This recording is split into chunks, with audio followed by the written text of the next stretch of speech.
U-GeekTV.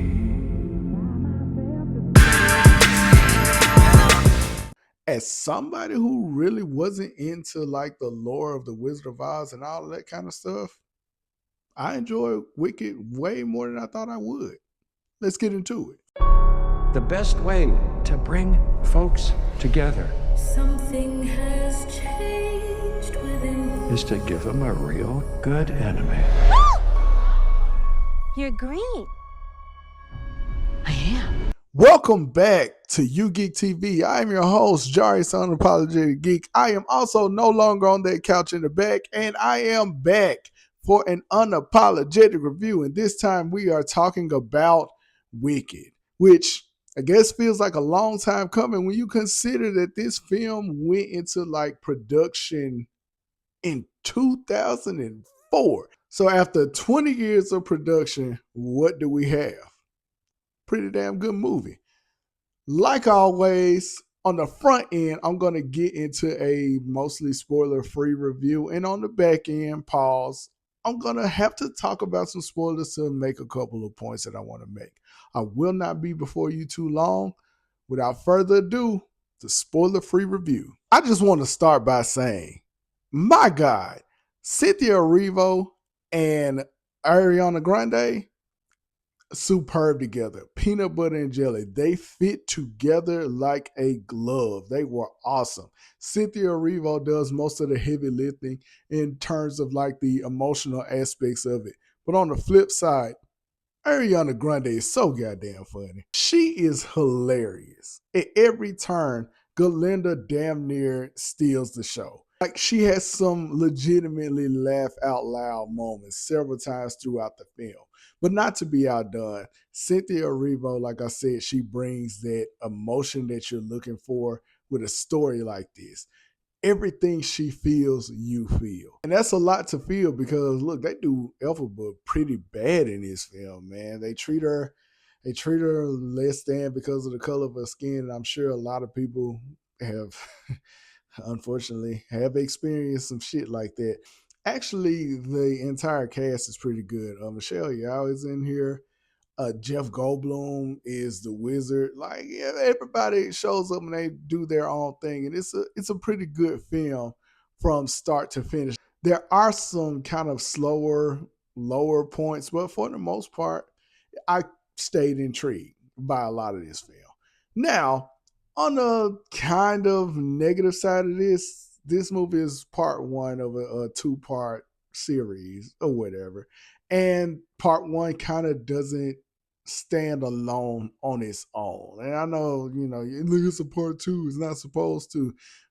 Not necessarily. There are films that are out there that you can watch part one and it stands alone as its own film without needing to get into part two. And I don't feel like Wicked is one of those movies. Now, look, Wicked fans, please don't come for me for that.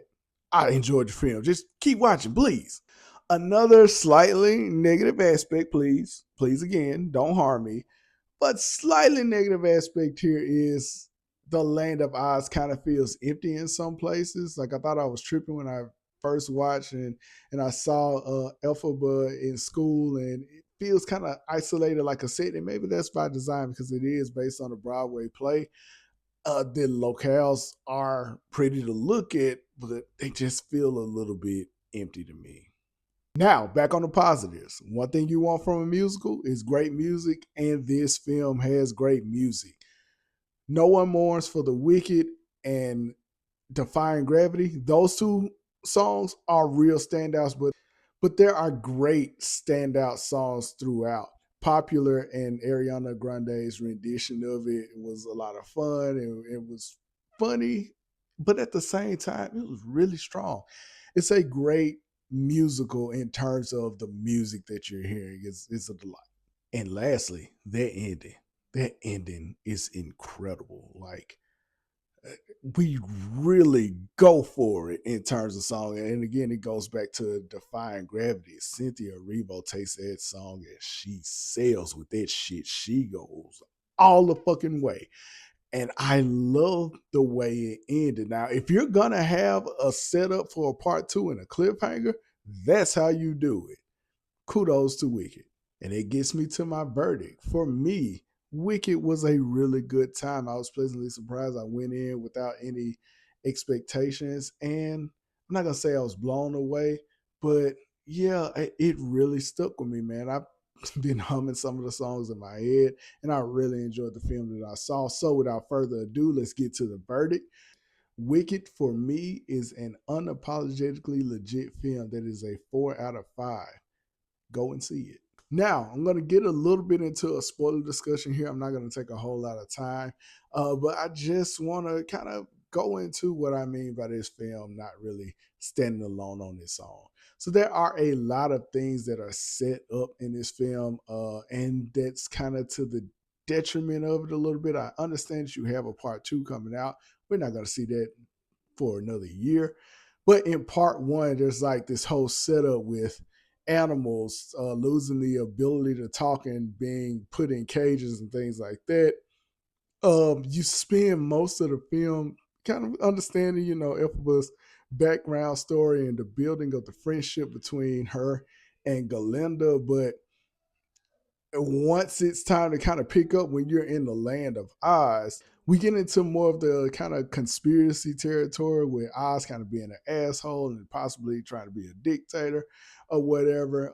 His main thing is he needs a villain, and Elphaba is going to be his villain. And yeah, that functions as a great setup for not only Wicked Part 2, but eventually like Wizard of Oz. Like I kind of dug that. I've always thought, even though I'm not really into the Oz lore like that, with the original Wizard of Oz and my understanding of their character before I actually sat down and watched the movie, kind of felt like Oz was an asshole. He's a fraud. Like everybody knows that's the moral of the story. You have everything you need and you don't need somebody else to give it to you because they probably don't have what they need. And Oz definitely doesn't have what anybody needs. I understand this is not the point of Wicked, but I really wish they kind of leaned into Elphaba being a bit of a badass at the end. Maybe that's the action lover in me. But yeah, she could have been like, look, I'm really about to fuck all of y'all up, and I'm powerful enough to do it, and I got a magic or a book of sorcery to do so. But yeah, it just feels like a lot of things are set up. Like there's a thread of a love triangle between Elphaba, Galinda, and another character. And of course, we're gonna have to see that play out in 2025 and see where all of that goes. Again, I understand having to lead into a second movie, like it's a big deal to set things up, but yeah, it's still a negative strike to me, man. I don't fuck it. It's a negative strike, not in a negative way to where you shouldn't watch this film because I believe you should experience it in theaters. I'm a proponent of going to theaters. But yeah, it's like you're gonna get half of a story and see you in 2025, and that's it. And I don't mind that for the most part, but I got to keep it real. Just it feels like half of a story to me, but it doesn't ruin this movie. All right, okay. I don't want no problems. I do not want no problems because this fan base is rabid. Also, shout out to I don't even know what your fan base is called, but the Wicked fans showed up like the Barbie fans did at theaters. It was something to behold. There were costumes, there were people wearing their green and their pink and all that kind of stuff. It was kind of cool. It was a pretty cool movie going experience. Now, it's not the best movie going experience I've had this year. That belongs to Deadpool and Wolverine. That crowd was lit. We were all lit, but it is up there in terms of like the audience and their interactions with the film, man. I love to see it. So, Wicked, have you seen it? Let me know what you thought in the comments. Continue to like, continue to share, continue to subscribe. Also, if you would please go to Instagram, U_GeekTV. Follow that. I actually have some kind of different reviews over there, some different content that's going to be over on that side. So check that out. And of course, follow the Facebook page, The Unapologetic Geek. And until next time, I am Jarius, The Unapologetic Geek, and I am out.